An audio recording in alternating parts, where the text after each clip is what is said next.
when a German student is able to create a film with a South African student and show it to a German audience, the German audience is then now influenced by that story and gets access to that information from that story. So I do believe these collaborations are very dynamic and very important.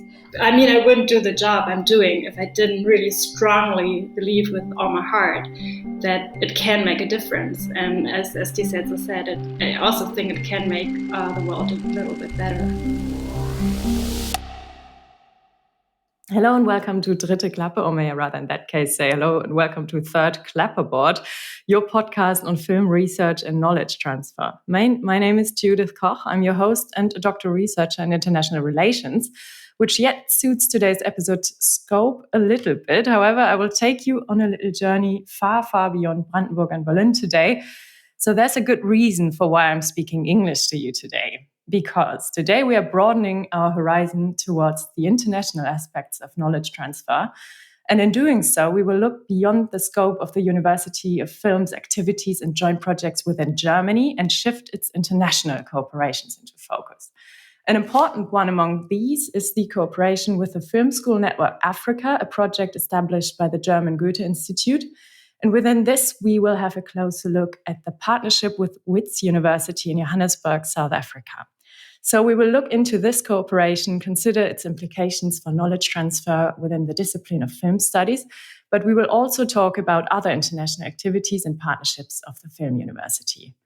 Knowledge transfer across international borders, why this is important for knowledge exchange and research, and how the field of film studies can benefit from this in particular, will be discussed here today. However, we will also discuss in how far these international corporations are facing challenges in times like these, especially with regards to the impact of the pandemic on the higher education sector. What does it mean for student mobility, and which role do political differences in higher education systems play? How is cooperation possible today, and what are the implications for the future? And for the Southern African case, this is actually a highly topical issue. At Wits University, student protests have erupted over tuition fees in March, and these protests have escalated due to a nationwide shutdown starting in mid-March. However, the university is open again, and I will discuss these issues today with my guests that I warmly welcome, which are, on the one hand, Tiisetso Dladla, lecturer in television studies at Wits University in Johannesburg, precisely at the Wits School of Arts Division of Television and Film. Is that correct? That is correct, yes. Hi, Hi Tiisetso. It's a pleasure. Tiisetso, you were born and raised in Johannesburg. You received a Bachelor of Arts degree in Advertising and Fine Arts from Howard University. You lived and worked in Washington, D.C., and you were eventually drawn to pursuing a career in film because of your passion for the arts and storytelling. And you hold a Master's of Fine Arts degree in film production from New York University Tisch School of the Arts. And you have written and directed several short films and currently working on your debut feature film, a story adapted from a popular South African stage play. That's still... Yes, that's still, it's still in development, yes. Great. So we're talking to you in Johannesburg today. There's no time difference, luckily. Yes, it's nice. We're finally on the same schedule. Yeah, finally. Thanks. And here in Babelsberg, I'm talking to Dr. Anne-Maria Stresing. She's the International Affairs Officer here at the Film University Babelsberg KONRAD Wolf. Oh, hello, Anne, first of all. Hi. Hi, hello. Hi. You studied German linguistics, English philology, and political science to then decide to explore some of the wonders and difficulties of psychotherapeutic interaction, which earned you a PhD from the University of Freiburg. And during your studies, you spent quite an extensive amount of time in the US, where you also did a research stay at UCLA. And always having involved yourself in international endeavors, you then eventually chose to leave the world of science after your doctorate and jump into the adventures of international relations, like me, in educational institutions. And this is what earned you your position as an international affairs officer here at the Film University. I'm very, very glad to be able to talk to you as well today. Hi. Hi, yeah, I'm glad to. So As I said before, today we will look at the whole spectrum of partnerships of the University of Film, which of course include both Erasmus and global partnerships, as well as joint projects that contribute to a vital knowledge exchange. Anne, as you're the expert for this, I suppose, could you please tell us which activities and partnerships the University of Film is involved in? Well, actually, we have quite a spectrum of exchanges. So on the one hand, we have individual mobilities like Erasmus that you already mentioned, so where our students and staff can go abroad to partner universities in Europe. And then we also like to support project exchanges where our students go to another country for film production together with a partner university. So that is, besides Wits University, that's also the University of North Carolina School of the Arts. And we also have a project with Iran, which makes it pretty interesting to have both US and Iran as partners in a way. And we also like to have research-based projects. One which I would like to mention is the EMEX project, Emerging Media Exploration, that is supported by the Erasmus program, a strategic partnership, together with partners from Finland and UK, which is more a, you could say, research-based project exchange with students. Which was a blended format or has been one for the past years. And they also switched to a full virtual production mode last year and also produced a film there. So maybe, this is just a quick overview. Yeah. So as you just said, a lot of these corporations are project-oriented and very practice-focused. But why is it important, from your point of view, for film students in particular, or students from a variety of creative disciplines, not only filmmaking, to gain international experience? I mean, this is probably a question for both of you. Yeah, so maybe I can just say two sentences. One is actually, of course, as a filmmaker, it's a great opportunity to earn experience in international film production because you have different approaches. So that's one thing I think which is really important. And then, of course, the other, I think, as a filmmaker, it's also very important to broaden your perspective and to change your perspective. And the best way to do that, in my opinion, is to work internationally. But yeah, Tiisetso, what's your take on that? Well, I believe that it's enriching for the students because I went through that process through my education as well. I've been an international student since high school. I was an exchange student in high school in Canada. And then I went to study abroad in the US from South Africa. So having that context of how you work with people from different environments, different places, it broadens your horizons. It gives you an understanding of the world that you won't get in a classroom. And through those interactions, like major friendships, major collaborations happen. When I was at NYU, a lot of the students, because we were a very international body of students, and a lot of us have been collaborating across countries and have been working in several positions, assisting each other, and the bond is very strong. So this is where you make those connections in your bonds. You pay for that international exposure in order to have more, to broaden your horizons and meet and increase your network. And so I believe that this is like the point of entrance of students understanding how the world works and how having a broader network really aids you throughout your career. Right. And we actually see effective changes in the industry as well, right? Like this Netflix African program that we see. So we'd actually see effective changes. It makes a big difference. Yeah, what do you make of these, Tiisetso, that Netflix is like the giant of of streaming, film streaming? I have such a strange relationship with Netflix. I started using Netflix. Don't we all have this? Yeah, in film school. And Netflix then for me was like, because, Blockbusters was dying out at that time and like movie rental places were just going out of business. So Netflix was a place that everyone got their DVDs in the mail. So that's like where I started out with Netflix. And then when Netflix went to streaming, I was upset. I was very upset at Netflix. I was like, you're the DVD company. Like, what are we going to do now if you guys go straight into streaming?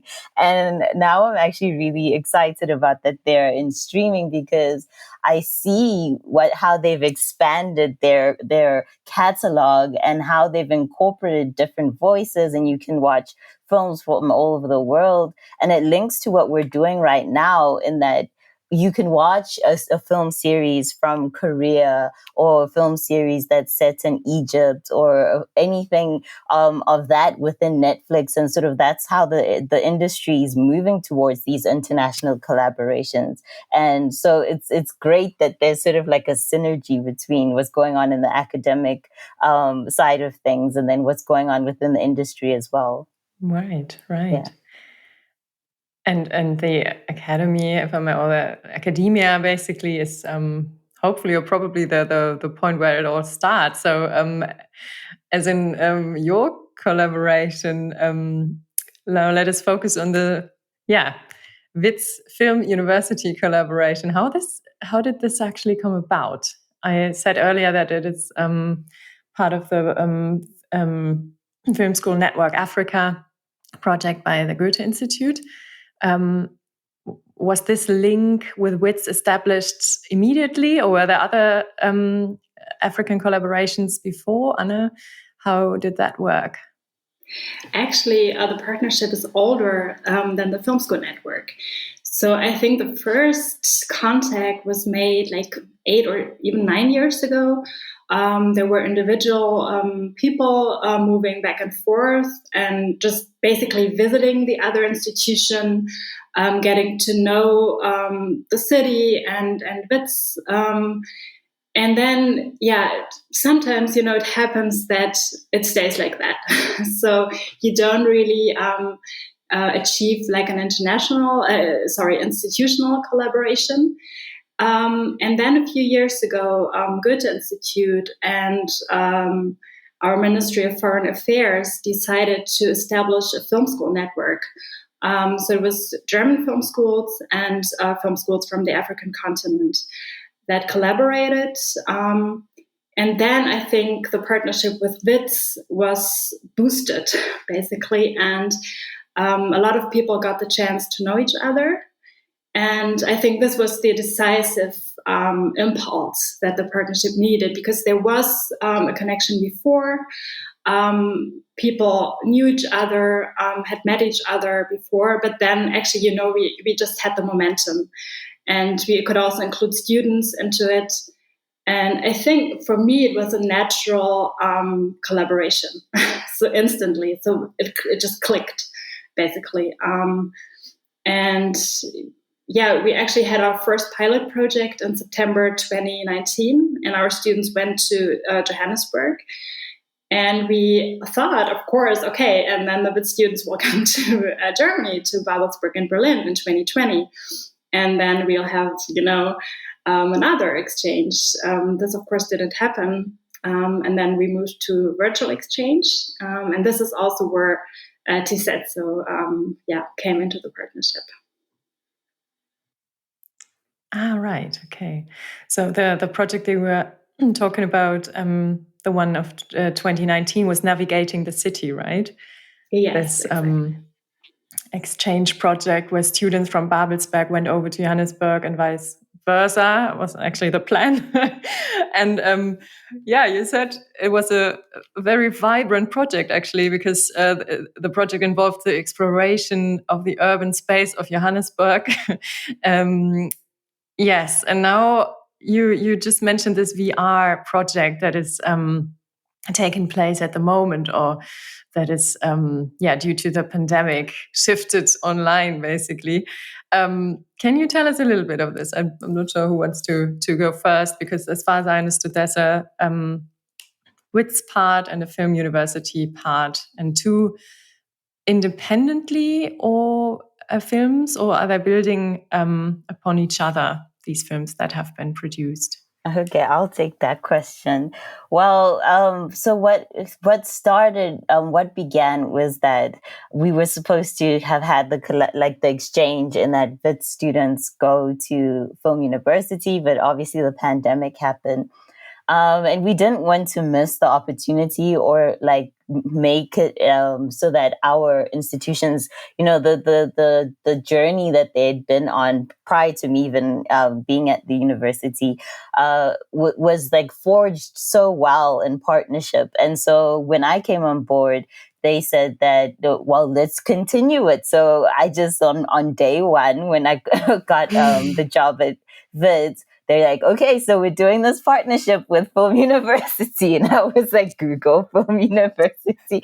And then I was like, okay, got it. Let's do this. Looks good. I can do this. And so it was amazing. Then I met Maria, and I met all her, the other collaborators, just like Christian Müller and Evgeny and Fabian, or I forget their surnames. But when I met them, I was like, this is great. This is a great collaboration. Obviously, we can do this virtually, and it's going to be exciting to try it out and see, and the students can sort of grow from it and learn from it. So our students at the time were feeling really frustrated with the fact that they could not go into production. All of their production had been halted. They didn't know. They were just being creatively stuck because they'd been working on these projects. And so we sent a call out to all our fourth year students that if they want to engage in this pilot program for VR, we're doing a collaboration with Film University, Babelsberg. And so the students signed up, and we had 6 students that were so excited and eager to do it and eager to learn. And Film University had 3 students on their side, and we just started off by having the collaboration was called Bridging Spaces. So it's sort of it's self-explanatory. It's just the idea of let's keep this bridge that we already have as institutions. And so we were able to start virtually. We had Zoom meetings, and we had Zoom workshops on the different aspects of VR. And we had an icebreaker day, and they all got to know each other. So it was very exciting, and they were just really excited to get on board. And I started off the classes with them, and I engaged them in the storytelling of VR. So we were adapting the story. The Wits students had already come up with the story, and the Film University students then came on, were building upon that story. Okay, so they build upon each other. Yes, but then what happened was that the Film Universe, because of the nature of creating the work, we decided to make 2 different projects. So we started with the idea of forming one, and then we saw that in production it might be more beneficial to do 2 different projects. So the Wits students, under the same theme, really. So the Wits students did their project, and it was all under the theme of isolation during quarantine. And so the Film University students made a film called Q, and it was about the sort of somebody sitting at home and engaging with all the crazy things that were going on during quarantine worldwide politically, and hearing all those things and how it was affecting all those conspiracies, all those radical movements, and how it would affect one person sitting next to a laptop. And so that's the idea that they had. And because we were going through different stages of shutdown within our country, the students came up with a film called Solace in Quarantine. And that film was just about how the one girl goes through the stages of being at home and hearing the news. And then we had the news anchor be a rapper just to make it a little more interesting. So the news anchor was rapping the news of the day, and it was her interaction with the news anchor and herself in isolation because of quarantine. And so it was interesting to see the broad spectrum of story that the students from both institutions were able to do. And then they had a screening day and they watched it and they talked about it on Discord. And it was amazing because they were able to still create, and the nature of VR is that you can have a limited set and it's not as elaborate as traditional filmmaking. So the nature of it really fit within the parameters of our restrictions at the time. Yeah, I had a quick look into both of these films, just snippets that were on your website, I think. And I think these separate films build very nicely upon each other. And I just had the feeling of there's too much to process in too little space, right? This is what both films actually gave me. But isn't that fascinating that like in this pandemic, like all these sort of, amongst all sort of inequalities, there's actually a common sense of what this does to people, like psychologically and emotionally, and that there's actually no sort of physical interaction needed to sort of understand each other and to sort of come across with the same ideas, right?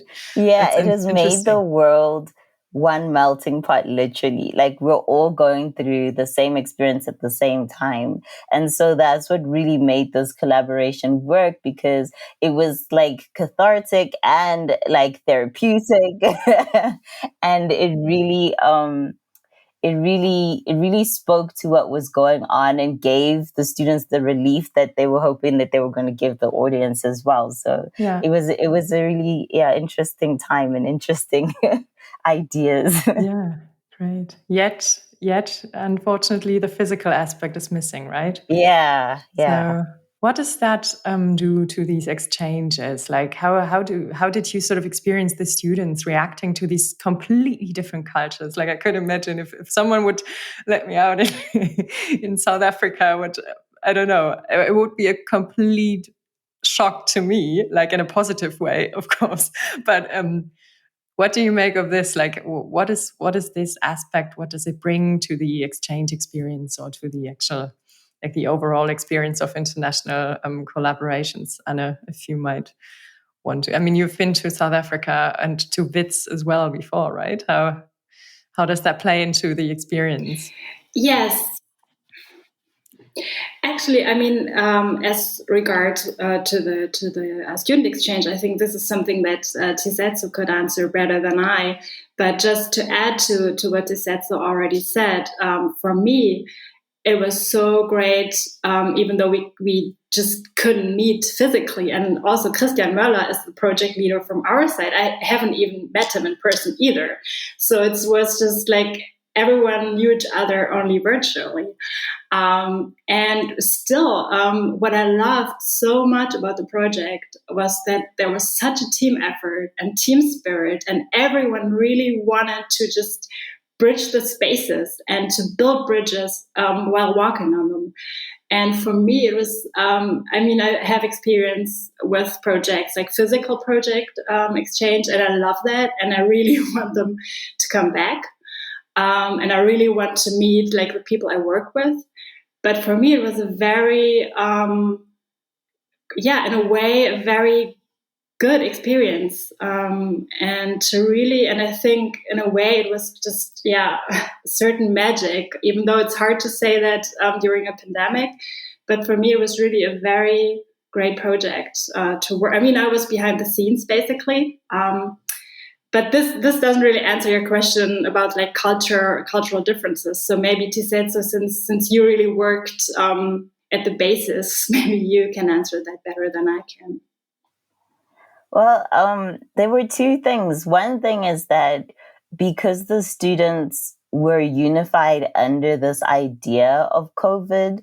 And because the theme was around isolation during the pandemic, they all had so much to offer, because they were going through the same thing. It wasn't another period in which maybe one country's going through like an economic boom and the other one's going through a recession, and then they wouldn't have like the same context. It was like they had the same social, political understanding because of what's going on during COVID. So that was the glue that tied things together.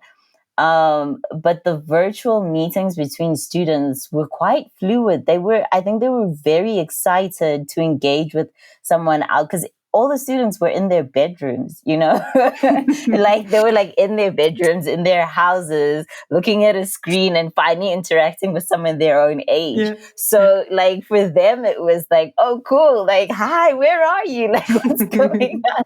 And so I think like the benefit of the physical exchange is that they get to spend more time together.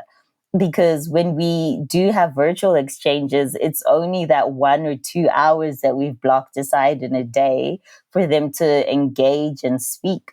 But when you have physical exchanges, they can go out for lunch after, get to know each other. There's more that can happen in terms of the relationship. So I think it's not only the Zoom performance, right? Exactly. It's not the like sunshine when the the camera's on, and then afterwards the camera's off, and it's like back to like, okay, go wash the dishes, Yeah. So, yeah. Exactly. Yeah, as you both said, and obviously we are all like universally experiencing this time, which of course makes human commonalities visible, but at the same time, it also reveals essential and crucial differences in inequalities. And this is a highly topical project that you just like started with, bridging spaces indeed. But which inequalities would you say in particular have become apparent in the higher education sector due to COVID? I mean, apart from the fact that the physical exchange is not possible at the moment. Do you want to take that, Anne-Marie, first? Or should I? Okay. Well, within South Africa and within Wits University, the inequalities are so vast and so drastic, and so they've been highlighted in the fact that the classroom was sort of like a unifying space. It was a space in which people got there differently. Some drove in their cars and parked their cars and got in, and some had to take public transport, maybe various forms of transport, but everybody got to the classroom, and it was a space in which everybody could get there and learn, and they were just there to learn in the moment.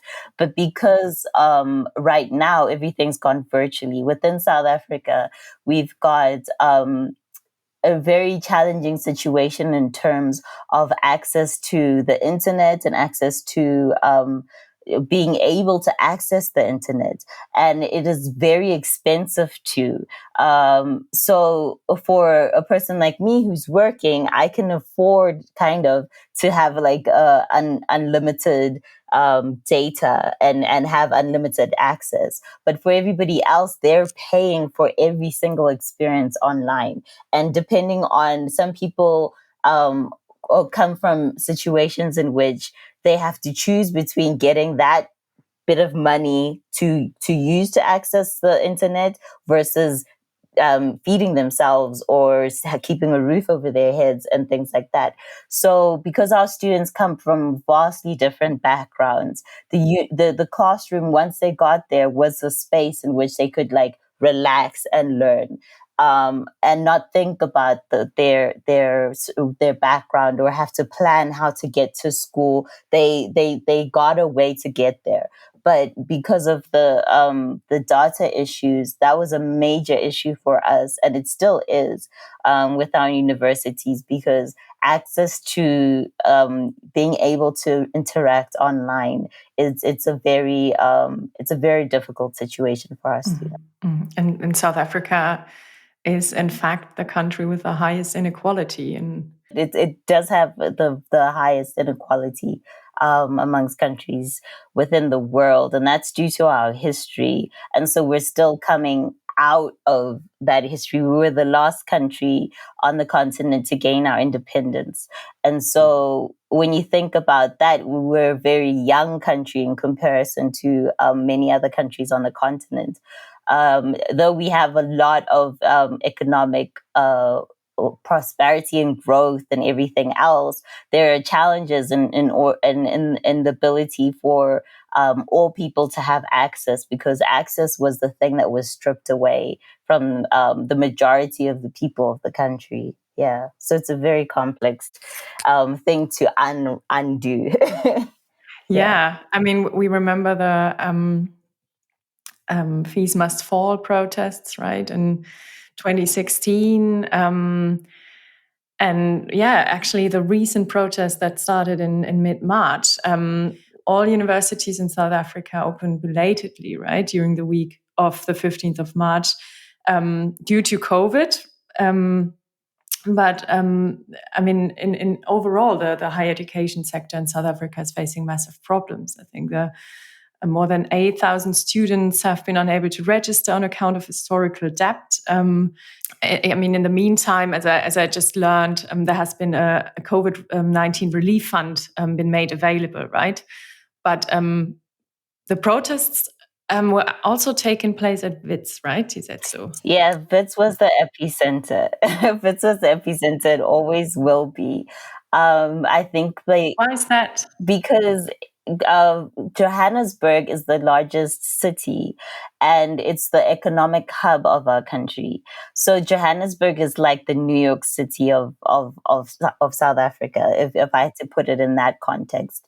And so everything it's a ground zero. It's where everything does tend to happen. Even the apartheid struggle, it happened all around the country, but what happened in Johannesburg is what changed the nation. And so that's sort of the context that you can look at it in terms of Wits's placement within it. Because Wits is one of the largest universities in Johannesburg. And for that reason, there was a lot of activity. There's still a lot of activism around it because it's been an issue even during the apartheid times, and education was restricted. Wits was once a university that didn't allow Black students. I have a friend who her father was the first electrical engineering student at Wits, and they did not even have a bathroom for him to go to use the bathroom at. And this is my friend's father, so that's how recent the history is. So it's a very complex thing to suddenly have apartheid, and then apartheid goes away on paper. But the ramifications of what really is left is still remains. And so that's the reason that this has happened, is because economically it's been very hard for a lot of Black people within South Africa to access things like education, because it as I said, just like with the issue of data, like with education, it's the same way. You have to decide, some families have to decide which child they can afford to let go to university versus another. And that's the situation that makes it very hard, because that's how you get the higher paying jobs. That's how you get your family out of a economically bad situation. So when you're able to have access to the education and get access to the jobs, that's the through line. That's how you get there. And because due to our past and due to very complex other social, political, economic issues, that's what how it plays out. Okay, so the central claim of these students protesting, burning tires, actually, as well, as I saw, one bystander was actually also killed in the protest, I think also in Johannesburg. Yeah, so their central claim was actually to make education accessible and affordable to everyone. So what is the I mean, we in Germany, we're under this highly luxurious position to not have to pay. I mean, we do have to pay a little bit, some administrative fees, but compared to that, that's a completely different system. How does that? I mean, these are completely divergent systems, right? Politically, with regards to the higher education sort of organization. How do you manage to collaborate under these circumstances? Is that not that difficult? I think Anna Marie will be the best to answer that because she's been magic about it, finding solutions. Share your magic with us, Anna. It's we have been so privileged and so very lucky that we could use some of the funding that was actually dedicated to activities within the Filmschool Network, which was for residencies basically, because we really there are like I think 13 institutions involved, including 10 in the African continent, and we really wanted to, boost that exchange. And then, of course, this couldn't happen. And the Ministry of Foreign Affairs was so generous to allow us to rededicate the funding to our Bridging Spaces project. And this is basically, I think, where we, like from our position, our students are so, as you said, they are so privileged. So everything is basically there, and then we could just access the funding from the Ministry of Foreign Affairs to be able to support the project. Also for our students, software and things like that. But I think this was really something that helped a lot in a way. Yeah. I mean, we were briefly touching upon the historical entanglements, basically the post-apartheid regime and the demands to decolonize the curriculum, and now these fees must fall protests, and now the current protests. But in terms of the post-colonial structures, there are still, or we might still, as a highly privileged institution, might have to consider sort of these perpetual power relations involved here that might still diffuse this relationship. Overall, this is definitely an excellent opportunity to sort of, make these collaborations possible, let the students benefit from it, let the researchers benefit from it, and to sort of support research exchange, knowledge exchange and knowledge transfer. But how do you perceive of the overall responsibility of the West? Like, how is that sort of, how does that sort of link up? Well, I believe that the collaboration that we have right now with film universities is definitely a starting place. I believe the more that we see each other's humanity and the more that we understand each other's experiences, the more we can change the world. Because when you're living in a space of privilege, if you don't interact with those who don't have access to that privilege, you're not even aware that you have your privilege. And I think that in having exchange programs like this, where students are able to have to negotiate those obstacles and understand how another student or another person from another part of the world has to negotiate those obstacles, then they start to understand the context of their history and the context of the world history and the context of colonialism. And they start to understand what the impact of it, what the direct impact of it is. And so I believe that having these collaborations assists with that, but it also assists with students being able to forge those relationships and to then uplift their communities on both ends of the spectrum. When a German student is able to create a film with a South African student and show it to a German audience, the German audience is then now influenced by that story and gets access to that information from that story. So I do believe these collaborations are very dynamic and very important. And I think that's a good starting place for academics and for research and for just like education self-education about everything that's going on worldwide. Right. Anna, what do you make of this? Have you heard any experiences from students, German students perhaps, after they went over to Johannesburg? Totally. I was lucky enough in 2019 to also be in Johannesburg at the same time as the students were.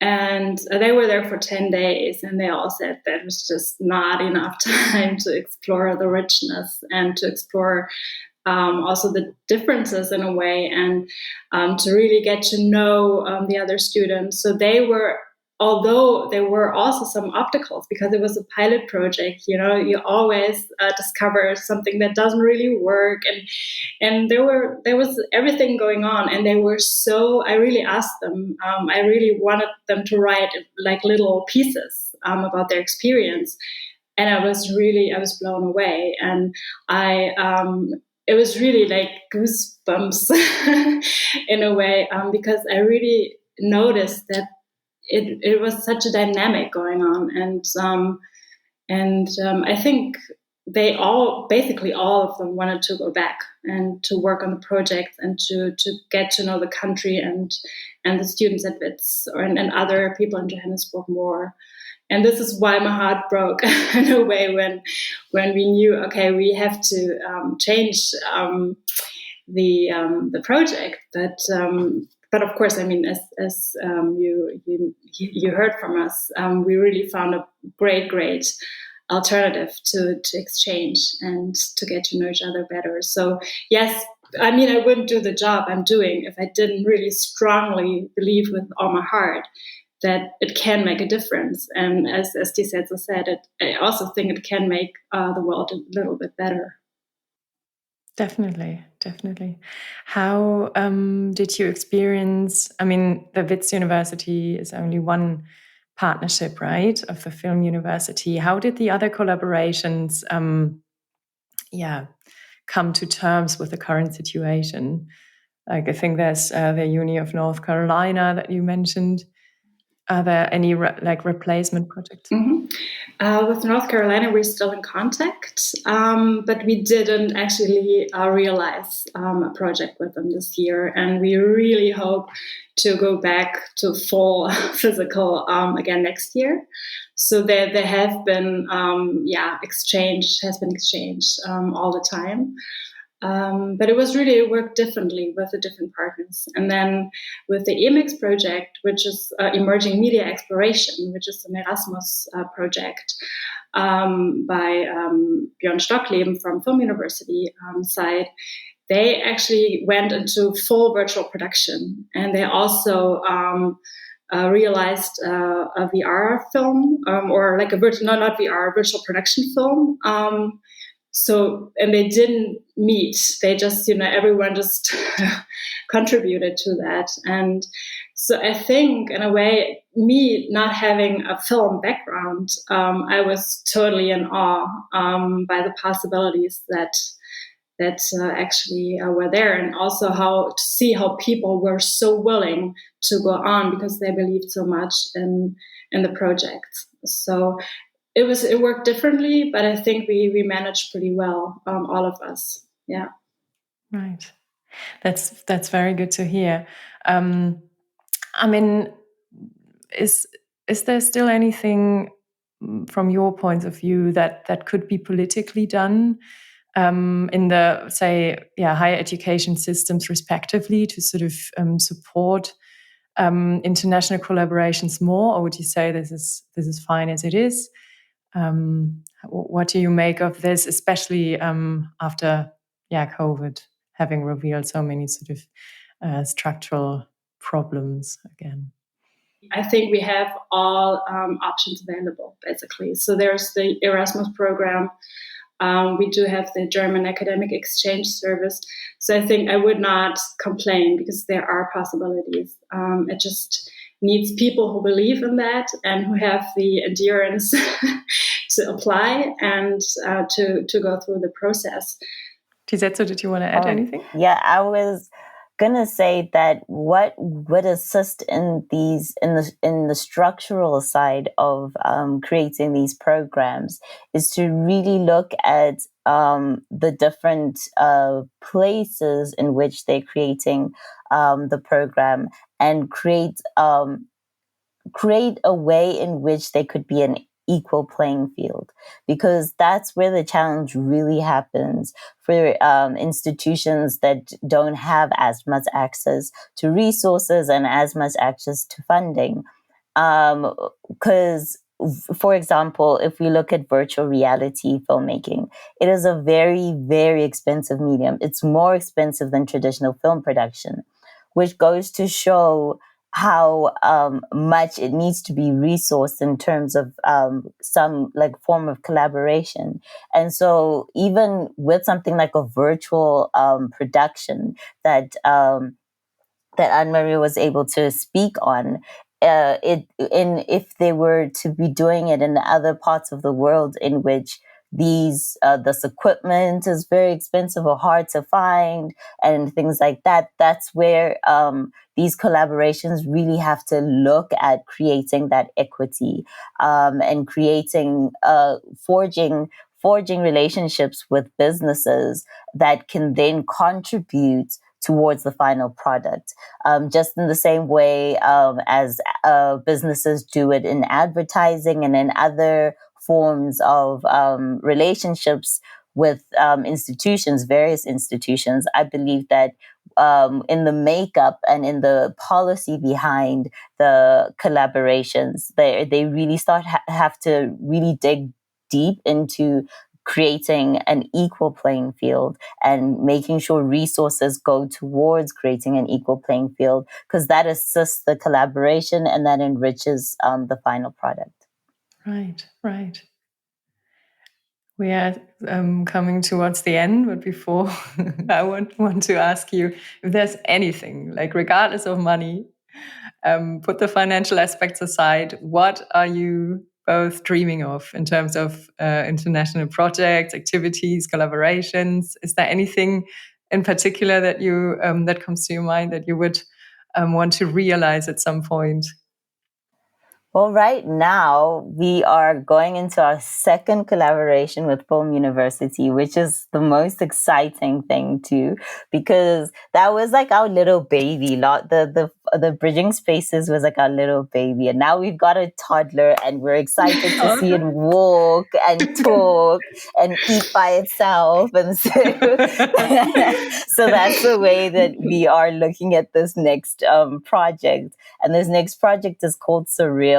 And the funny thing about it is that from both sides, from the Film University side and from the Wits side, this is a new, exciting experience for filmmakers. It's an industry that not as many people know of or have experienced personally.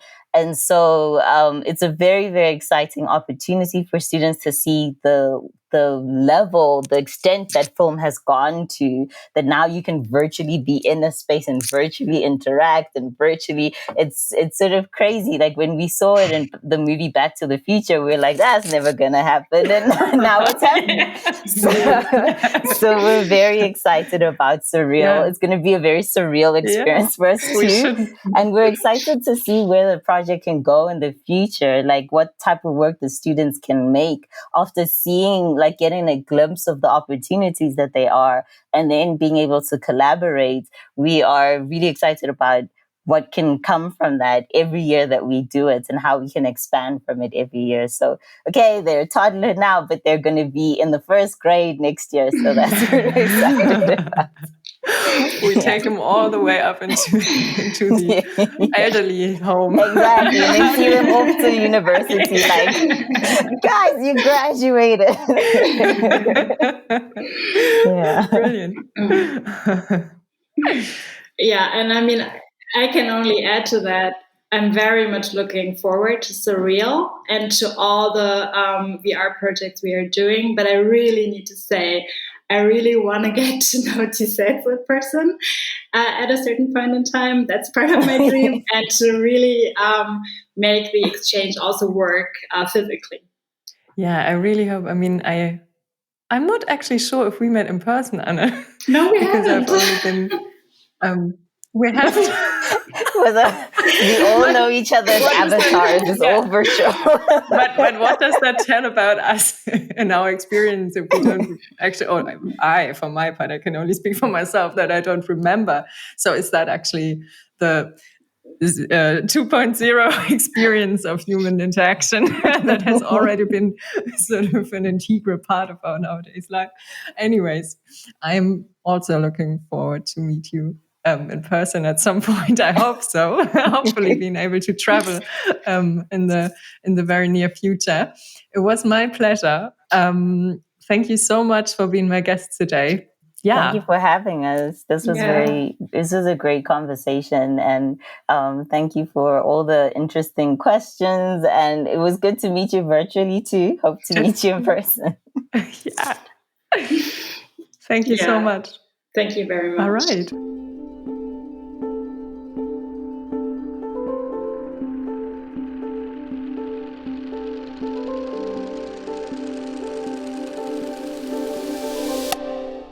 We learned that knowledge exchange and knowledge transfer across borders is not only a matter of strengthening collaborations in an ever more globalized world, it can have actual effects on how students and researchers understand their work and their very own place within this world.